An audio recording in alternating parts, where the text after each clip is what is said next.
As leituras deste domingo nos introduzem num maravilhoso mistério da oração, no poder da vida de oração. Padre Pio, que se definia apenas um frei que ora, dizia que a oração nos torna partícipes da onipotência divina, que nos tornamos, através da oração, poderosos em Deus. De fato, a oração nos diviniza. Pela oração somos transformados, como diz São Paulo, de grau em grau, naquilo que contemplamos pela ação do Espírito Santo. Assim lemos em 2 Coríntios 3,18. O próprio São Francisco, que era considerado um homem feito oração, chegou a trazer no seu corpo a chaga de Cristo, configurando a Cristo. A oração nos dá, de fato, o coração de Deus. Como lemos no Evangelho de Lucas, do capítulo 11, que hoje a liturgia traz para a nossa reflexão, tem algo essencial que temos que pedir: o Espírito Santo. Nós lemos no final do Evangelho: pedi e recebereis, procurais, encontrareis. Batei-vos será aberto, pois quem pede recebe, quem procura encontra, e para quem bate se abrirá. Será que algum de vós que pai seu filho pedir um peixe lhe dará uma cobra? Ou ainda, se pedir um ovo lhe dará um escorpião? Ora, se vós que sois maus sabeis dar coisas boas aos vossos filhos, quanto mais o Pai do céu dará o Espírito Santo aos que o pedirem. De fato, a verdadeira oração acontece pela ação do Espírito Santo. Orar significa deixar o Espírito viver em nós, deixar o Espírito orar em nós, deixar o Espírito amar em nós. É fantástico e é maravilhoso poder entrar neste mistério da vida de oração com esta consciência. Nós não sabemos orar como convém, mas a oração nos introduz em Deus e nos diviniza. De alguma forma, reproduz em nós a capacidade de amar que é de Deus. Como filhos do Pai, nos tornamos semelhantes a Ele, nos tornamos poderosos nele. E assim entendemos a primeira leitura de Gênesis 18, o famoso trecho de Abraão que intercede para que Sodoma e Gomorra não sejam destruídas por causa do pecado. Uma leitura superficial desse trecho poderia nos fazer entender que Abraão convença a Deus para ser misericordioso. É claro que isso seria até engraçado ou ridículo. Em verdade, acontece o contrário. Na medida que Abraão vai intercedendo para que o Senhor poupe a cidade de Sodoma e Gomorra, ele vai conhecendo o coração misericordioso do Pai. E assim ele pede, na presença do Senhor, que Deus tenha piedade da cidade por causa de 50 justos, depois, insistindo, pede por causa de 45, e ainda de 40, e depois 30, e ainda 20, e finalmente 10. Interessante que 10 era exatamente o número mínimo para constituir uma sinagoga em Israel. Então, é a igreja que recebe de Deus autoridade através da oração sobre a história da humanidade. E Abraão para a 10 pessoas. Mas é muito interessante entender que Deus poderia poupar a cidade por menos do que 10 pessoas. Na catequese sobre oração, o Papa Bento XVI nos lembra que em Jeremias, no capítulo 5, versículo 1, o profeta escuta o Senhor dizendo que se encontrasse um único justo em Jerusalém, por causa deste único justo, salvaria a cidade, mas Deus não encontrou aquele justo, e a cidade foi destruída, o povo levado para o exílio. E ainda o Papa Bento nos lembra que por causa disto, o Senhor, não encontrando um justo, mandou o único justo, o Filho dele, aquele que veio para nos salvar e para devolver-nos a autoridade de filhos de Deus sobre a terra, sobre a história da humanidade. E por isso conclui Papa Bento XVI em Mateus 18, 20. O Senhor nos ensina que quando nos colocamos de acordo e pedimos no nome dele, recebemos esta autoridade. E tudo aquilo que pedimos desta forma, unidos no nome de Jesus, o Pai não poderá negar.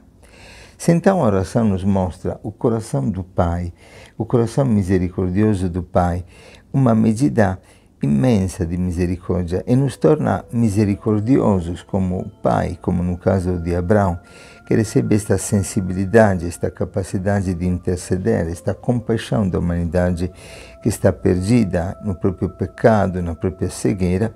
Também a oração nos revela a autoridade que Deus dá para o homem. Aqui entra realmente o princípio teológico chamado princípio de autoridade, que significa que Deus não pode salvar o homem sem o homem. Dizia Santo Agostinho, aquele que me criou sem que eu tivesse que fazer nada, não poderá salvar-me sem que eu faça a minha parte. E da mesma forma, sabemos que em Fátima Nossa Senhora pede penitência, penitência, oração, oração, para que haja conversão da humanidade e paz no mundo.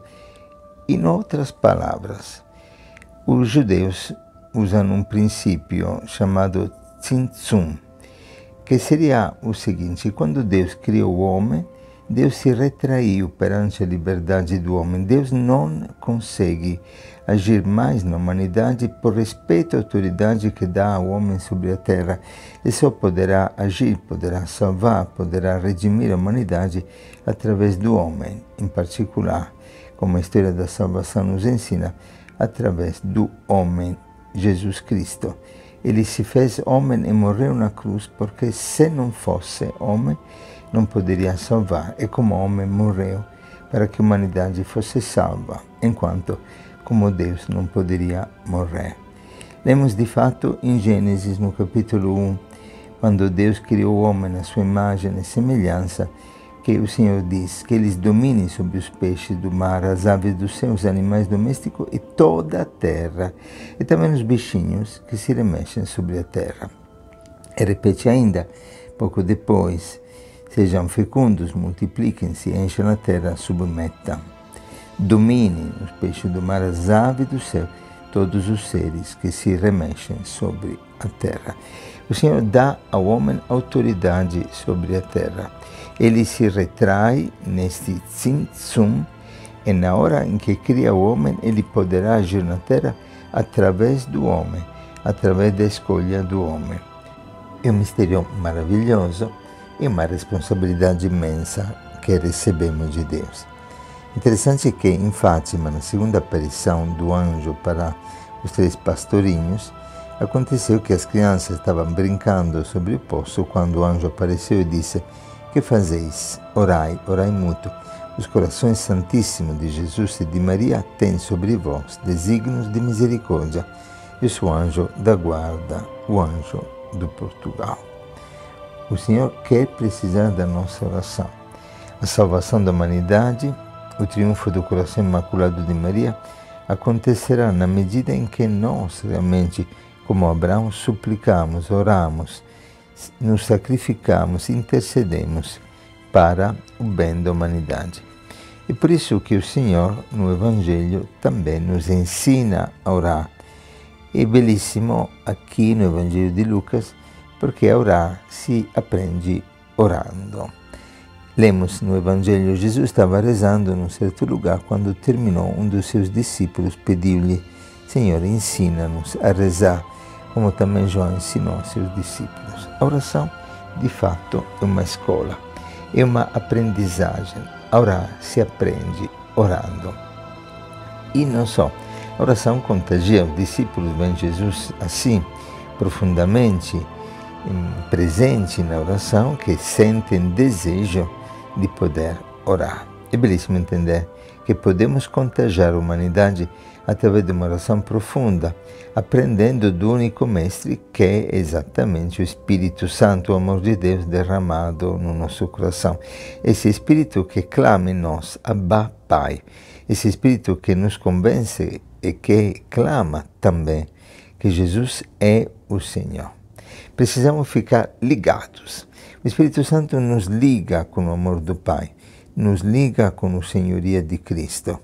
E por isso no Pai Nosso, que Jesus ensina, nós lemos: venha o teu reino. seja santificado o teu nome. Dá-nos a cada dia o pão de que precisamos, perdoa nossos pecados, pois nós também perdoamos a todos os nossos devedores, e não nos deixes cair em tentação. Perdoados, perdoamos. Recebendo o pão, partimos o pão. Nesta intimidade com Cristo, nos tornamos realmente membros da família divina e, por isso, filhos, divinizados no dom do Espírito Santo.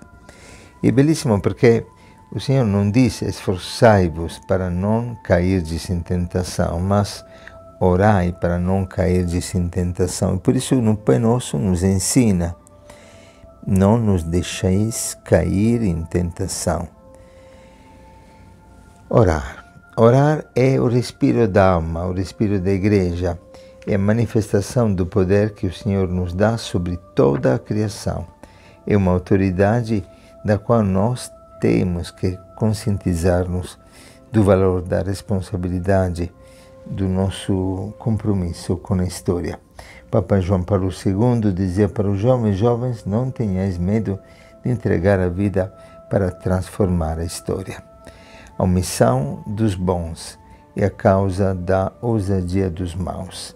A nossa história, todas as nossas escolhas têm uma repercussão terrível, única, particular, sobre a história da humanidade. A história da salvação que jorra da cruz de Cristo passa através do nosso coração, que também se deixa ferir por amor, se deixa transformar em canal de graça pelos outros, através da ação do Espírito Santo. Pedir o Espírito Santo. A palavra em Romanos nos diz que não sabemos o que pedir, mas Jesus nos ensina neste Evangelho de Lucas 11 que sabemos sim o que pedir. Podemos pedir o Espírito Santo. E ainda, através do Espírito Santo, percebemos que precisamos pedir o pão de cada dia, quer dizer, o maná. Isso nos lembra exatamente a experiência do povo no deserto, deixar-se surpreender pela providência, pelo amor divino. Maná significa o que é isso? A cada dia eu preciso acolher o dom do pão de cada dia. Eu aprendo, através da oração, a viver do essencial, a depender de Deus, a não acumular e, sobretudo, a saber repartir. Por isso o trecho do amigo que pede um pão para outro amigo. E orando e recebendo o pão, e sendo perdoados, recebendo perdão, que nós também aprendemos a repartir o pão e repartir o perdão que recebemos. A vida é simples e bonito ser simples. Eu sempre digo, é simples ser simples, é complicado ser complicado, pois toda a nossa fé, no fim, se resume nesta simples experiência. Pela oração descubro um Deus que é Pai Nosso e descubro que também o pão que tenho de cada dia é um pão nosso. É maravilhoso. Pai Nosso, Pão Nosso.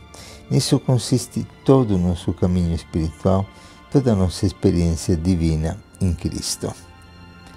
E assim terminando, muito bonito lembrar uma experiência de Francisco, que uma noite se retirou em oração junto com seu irmão e amigo Frei Leão.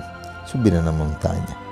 No fim da noite, Francisco perguntou para Frei Leão: quantas vezes você orou Pai Nosso? E Leão disse: muitas vezes. E você, Francisco? Perguntou Frei Leão. E Francisco disse: na verdade, não consegui nem terminar o primeiro Pai Nosso, porque na medida que ia orando, Pai, eu só repeti esta palavra: Pai, Pai, Pai, Pai. E não conseguia mais dizer outra coisa, pois entrava nesta presença e, contemplando este amor, só dizia: Abba, Pai. O Espírito Santo que clama Abba, Pai, nos leva a uma intimidade profunda. É por isso que nós temos do Pai Nosso duas versões, uma de Mateus e uma de Lucas mais breve, porque Jesus nos ensina que a oração não é feita de fórmulas mágicas, de fórmulas que se repetem, quase que de forma automática, mas é feita de um relacionamento com o Pai. Não são importantes apenas as palavras. O Senhor não nos escuta pelo número de palavras que dizemos, mas pela intimidade do relacionamento que alcançamos através do Espírito Santo. Não é por acaso que Francisco, homem feito oração, também é homem feito irmão universal e homem feito pobre de Assis. E não é por acaso que Assis, uma cidade tão violenta, se tornou conhecida mundialmente como cidade da paz, porque realmente um homem pode transformar uma cidade. O Senhor nos deu esta autoridade e que o Senhor neste domingo te conceda a graça de entender, de descobrir, de alegrar-te perante a beleza da oração, o poder da oração e a força da oração na tua vida. O Senhor te abençoe e te guarde, faça resplandecer sua face sobre ti e te dê paz. Um bom domingo para todos.